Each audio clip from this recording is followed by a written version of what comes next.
guys! Welcome back to my channel. Short video lang tayo. Mag-share lang ako ng feedback ko about vaccine, COVID vaccine. And unboxing din tayo ng gift from Elaine.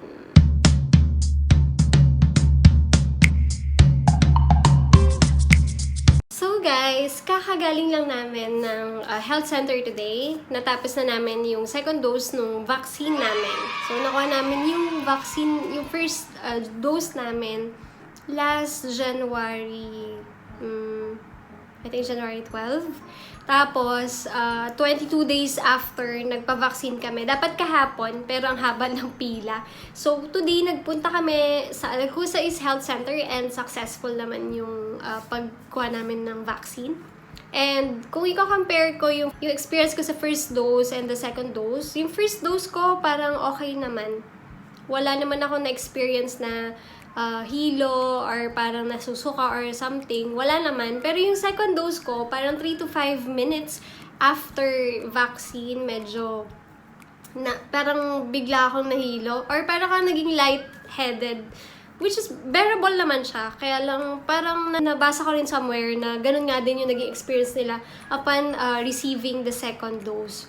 Pero so far naman, nakauwi naman kaming tao pa rin kami. Hindi pa kami naging zombie. So, hopefully wala itong effect in the future. Pero as of now, okay naman.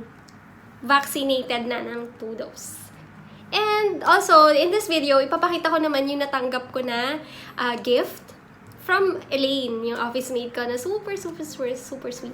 So, ngayon, papakita ko sa inyo kung ano yung laman nung Happy Box. So, unboxing ng Happy Box tayo.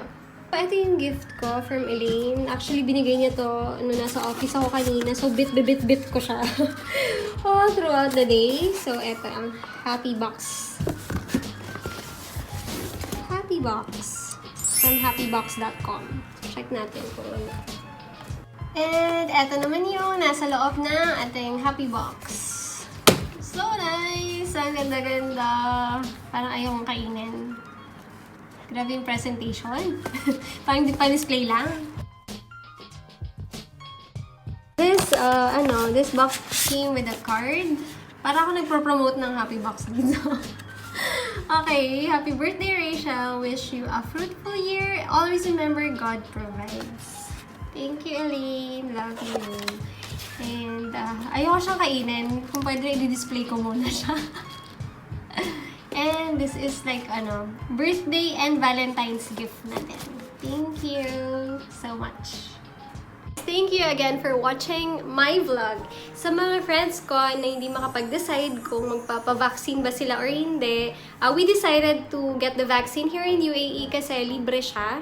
And also, dahil exposed kami every day and nakaka-encounter kami ng iba't ibang tao every day kasi sa work. So, we decided we have to get the vaccine. And kung ayaw mo naman or gusto mo munang tingnan kung ano yung kung magiging zombie ba kaming lahat, at least kami yung kakain. Hindi kami yung kakainin. Anyway, kung hindi ka naman makapag-decide kung magpapavaccine ka or hindi, just protect yourself furthermore. Like, mag-gloves ka, mag-sanitizer ka every time, and mag-double mask ka if kailangan. And I hope everybody will stay safe, and I wish to see you again on my next vlog.